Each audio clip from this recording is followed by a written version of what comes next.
एकीकडे ममता बॅनर्जी आणि आपने इंडियाची साथ सोडलेली असताना आता नितीश कुमारही भाजपची साथ देणार असल्याची जोरदार चर्चा आहे। काहीसे त्यांचे सूर बदलल्याचं आजच्या कार्यक्रमात दिसलं। बिहारचे माजी मुख्यमंत्री कर्पूरी ठाकूर यांना मरणोत्तर भारतरत्न पुरस्कार जाहीर झाल्यानंतर कर्पूरी ठाकूर यांनी कधीही घराणेशाहीला थारा दिला नसल्याचं ते म्हणाले आणि त्यांचा हा टोला काँग्रेस आणि इंडिया आघाडीतल्या इतर पक्षांना असल्याचं मानण्यात येत आहे। तर भाजपच्या काळात त्यांना भारतरत्न जाहीर झाल्यानं त्यांनी मोदींचे आभारही मानलेत। काँग्रेस काळात अनेकदा पत्र लिहूनही त्यांना पुरस्कार मिळाला नसल्याचं नितीश कुमारांनी खंत व्यक्त केली। त्यामुळे इंडिया आघाडीतनं नितीश कुमारही नाराज आहेत आणि बाहेर पडणार की काय अशी चर्चा आहे। आज जननायक कर्पूरी ठाकुर जी अपने किसी परिवार को कुछ करते थे। आजकल लोग परिवार का लोग कितना करते रहता है, नेता बनता।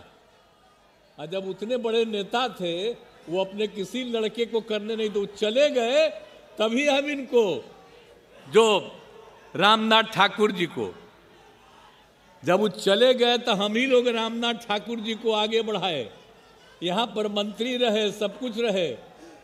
आजकल राज्यसभा के सदस्य हैं और वहाँ पर पार्टी के तो जनरल सेक्रेटरी भी हैं, पार्टी के नेता भी हैं। हर तरह से उनका इज्जत हम लोग करते हैं। तो हम लोग तो करते हैं, लेकिन आजकल तो बहुत लोग अपने परिवार को बढ़ाते रहता है।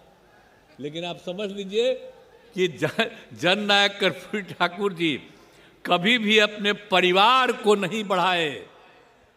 और एक ही बात जान लीजिए कि जननायक कर्पूरी ठाकुर जी से ही सीख करके हमने भी अपने किसी परिवार को आज तक नहीं बढ़ाया है, यह पक्का जान लीजिए। जननायक कर्पूरी ठाकुर जी को भारत रत्न भी प्रदान किया गया। अब आप जानिए ना, उनको भारत रत्न प्रदान करने के लिए तो हम तो शुरू से कह रहे हैं। आप अगर देखिएगा तो जब हम लोगों की सरकार बनी है 2005 में, तो 2006 के बाद 2007 से लेकर के आई 2023 तक हर साल, पहले कांग्रेस की सरकार या और की सरकार, बाद में अभी जो सरकार है, इन सब लोगों को हम अनुरोध करते रहे, लिखते रहे कि भाई जननायक कर्पूरी ठाकुर जी का भारत रत्न प्रदान किया जाए। अभी लोग नहीं करते थे, लेकिन कल कर दिया है तो मुझे खुशी है। मैं इसके लिए केंद्र सरकार को और प्रधानमंत्री जी को भी मैं बधाई देता हूं कि उन्होंने स्वीकार कर लिया। आणि माझे सहकारी आणि आमचे नॅशनल न्यूज एडिटर प्रसन्न जोशी आपल्यासोबत दिल्लीहून आहेत। प्रसन्न, दिल्लीच्या राजकारणामध्ये मोठा भूकंप असेल, कारण इंडिया आघाडीला एकामागोमाग एक आता तिसरा धक्काही बसेल की काय असं शक्यता निर्माण झाली आहे। नम्रता, एक उदाहरण द्यायचं झालं तर माझ्या मागे हा गॅसचा एक प्रकारची शेकोटी म्हणते, गॅसचा फ्लेम्स आहे तिकडे।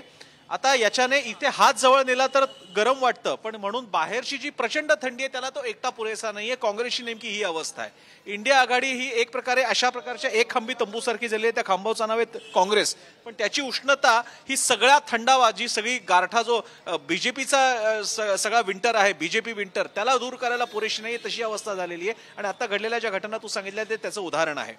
नितीश कुमार यांनी नेत्रपल्लवी सुरू केलेली आहे एक प्रकारे भाजपकडे। आधी तर ते बिहारमध्ये सत्तेत होतेच, नंतर त्यांचं बिनसलं आणि ते पुन्हा राष्ट्रीय जनता दल बरोबर ते गेले आणि त्यांनी सत्ता स्थापन केली। पण तिकडे त्यांचं बिनसत चाललेलं आहे। यादवांच्या मुलांची त्यांचं काही जुळत नाही असं म्हटलं जात आहे।